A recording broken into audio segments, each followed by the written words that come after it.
Today we're going to talk about section 7.5, and 7.5 is about angles of elevation and depression. So the angle of elevation is the angle formed by the horizontal line and a line of sight to the point above the line when looking up at an object. So again, if you look at the picture at the right, the angle of elevation would be this angle right here. An angle of depression is an angle formed by the horizontal line and the line of sight to a point below the line. So when looking down at an object. So if you were the person inside of this hot air balloon looking down, this would be your angle of depression. Okay, the angle of elevation and the angle of depression are equal. Why? Because you have a horizontal line, you have a horizontal line. That means those two lines are parallel. And now this is a transversal that's cutting those parallel lines. Those two angles that are labeled with the 38 degrees, or the angle of depression and the angle of elevation, they're alternate interior angles. Okay, and alternate interior angles are congruent. Okay, so what's going to happen in this section is we're going to have to draw pictures a lot. Sometimes they'll give you a picture, but more often than not, they're not going to give you a picture. Okay, and the words angle of elevation and angle of depression are going to come up inside of the problems. And again, you just need to remember that they are alternate interior angles, so they're going to be equal. Okay, so a man is standing on a ground. He's 1,000 feet away from the base of a 350-foot tall building.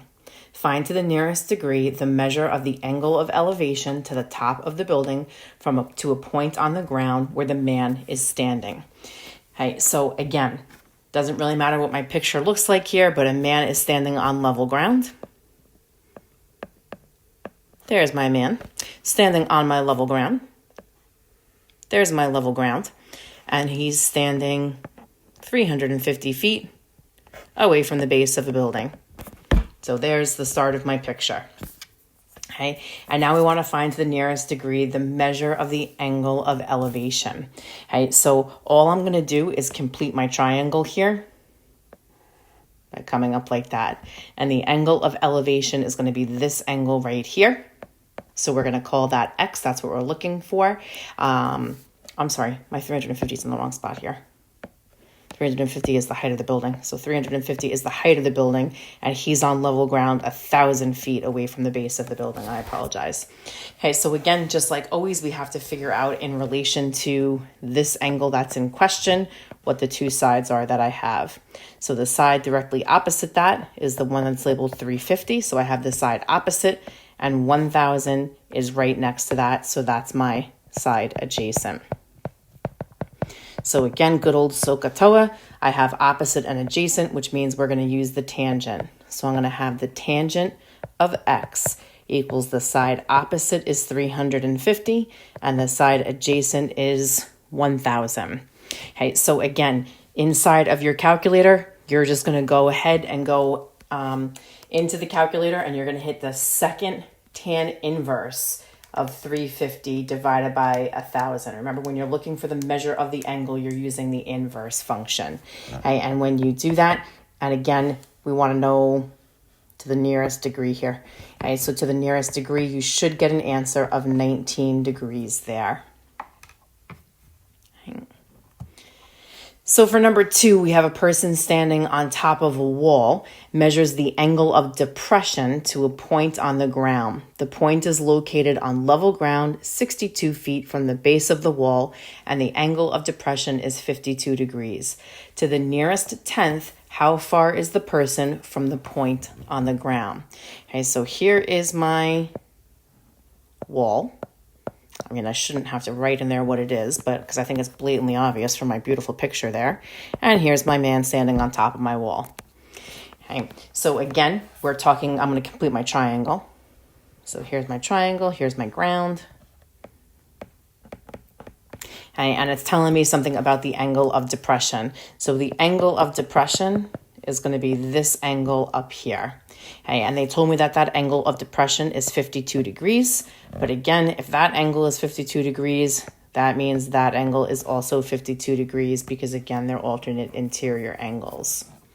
Okay, so the point is located on level ground 62 feet from the base of the wall, which means that this is the piece that's going to be our 62. And we want to know how far is the person from the point on the ground. So we want to know how far is he from, that's your point on the ground. Okay, so with relation to 52, again, this is going to be my right angle, which means X is going to be your hypotenuse.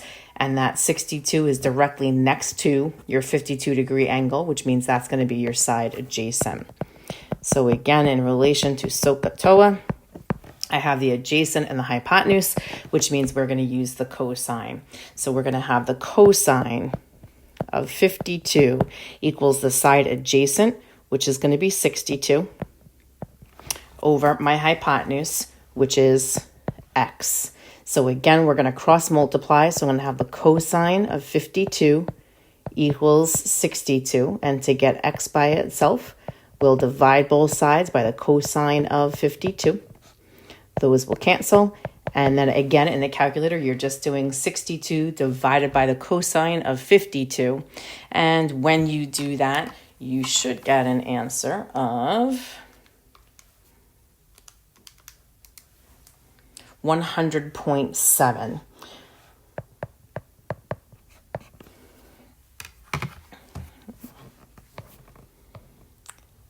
For number 3, they give you the start of a picture here, and it says Scott, whose eye level is 1.5 meters above the ground, stands 30 meters from a tree. He looks up at a bird, and the angle of elevation is 36 degrees.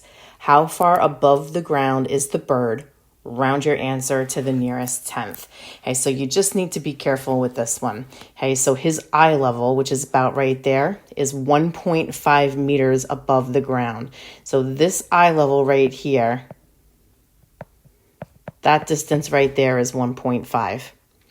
Okay, and again, it says he's looking up at the bird. So here he is looking up at the bird. And if I complete my right triangle, that's going to be my right triangle. So we want to know how far above the ground the bird is. So I'm going to have to solve for this piece over here. And after I get that, I'm also going to have to keep in mind that this piece on this side is also going to be 1.5. So after I get my answer, I'm going to have to add 1.5 to that answer. Okay, and again, it tells me the angle of elevation. So the angle of elevation is this angle right here is 36. And I think I have all the information that I need right now. Nope, 30 meters from the tree, sorry. Okay, so he's also standing 30 meters from the tree. So that piece is 30. So with relation to 36, that's my side directly opposite. And my 30 is the side right next to that 36. So that's going to be my side adjacent. So again, SOHCAHTOA. I have my opposite and my adjacent, which means we're going to be using the tangent here. So the tan of 36 is going to equal the side opposite, which is X, over my side adjacent, which is 30. So again, when you cross multiply, you're going to have 30 times the tangent of 36 is going to equal X. And when you chuck that into the calculator, you should get an answer of 21.8. But again, then I also have to add this extra distance from the eye height, and the final answer is going to be 23.3. So altogether, that bird is going to be 23.3 meters above the ground. Okay. Samuel is flying a kite at a height of 3 feet above the ground. He lets out 100 feet of string, and it's flying at an angle of 25 degrees with the level ground. How far off the ground is the kite to the nearest hundredth? Okay, so again, I'm looking for my height of my kite, and the same thing's going to happen here that happened in the last problem. Once I find that measure, I'm also going to have to keep in mind that that distance is going to be a distance of 3 feet. So once I find X, I'm going to have to add 3 to it to get the total height of that kite. Okay, so again, with relation to 25, that side X is directly opposite that.